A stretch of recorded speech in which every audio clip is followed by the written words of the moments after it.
The Middle East, the cradle of civilization, is rich with stories of great kings, prophets, and philosophers.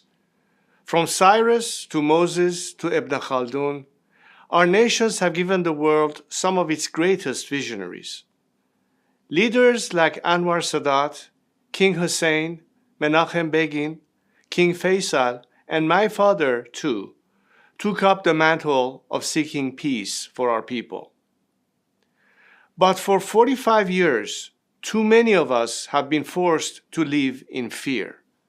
Fear of the next terrorist attack, fear of war, fear of economic instability, fear of nuclear blackmail.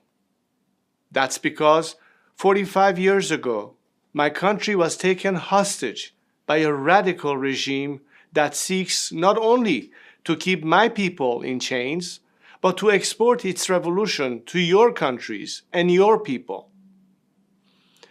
The regime in Tehran is responsible for the deaths of hundreds of thousands of innocents, Iranians, Arabs, and Israelis, Christians, Muslims, and Jews. It facilitated the October 7th attack. It fueled sectarian conflicts in Syria, Iraq, Lebanon, and Yemen. It is trying to unseat the Hashemite kingdom and delegitimize the custodians of the two holy mosques. It uses Palestinians as human shields. And now it has brought our cradle of civilization to the cusp of regional war. And so today, I come to you with a message. This is not the Iranian people's war. It is Ali Khamenei and his regime's war. The tyrant in Tehran couches his warmongering in Iranian nationalism. But he does not speak for our nation. The crimes his regime has committed against you, our neighbors, are an affront to Iranians and our values. For us Iranians, pride in our nation and love of our country do not come at the price of hatred, antagonism, or chauvinism. My compatriots have shown time and time again that they do not want Iran's wealth spent on fueling wars, fostering instability, or funding terrorism.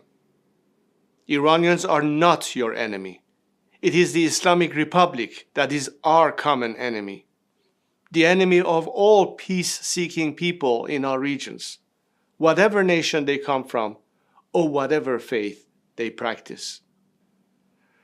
So I say to you, our friends across the Middle East, our region deserves so much better.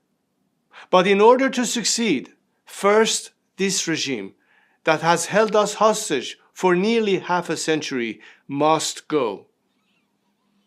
The Middle East is all too familiar with turmoil and upheaval. So I know you might fear change will bring chaos, but fear not. We will not allow a power vacuum to follow the collapse of this regime. There is a vast coalition of patriotic Iranians at home and abroad, ready to step in to serve our nation and make peace with our region. I have told my compatriots that I will do my duty.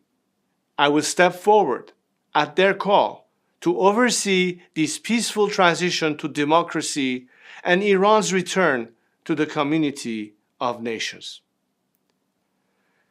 Peace is neither a relic of history nor a distant dream. It is a promise we owe to ourselves and our children. And together, we can make it a reality.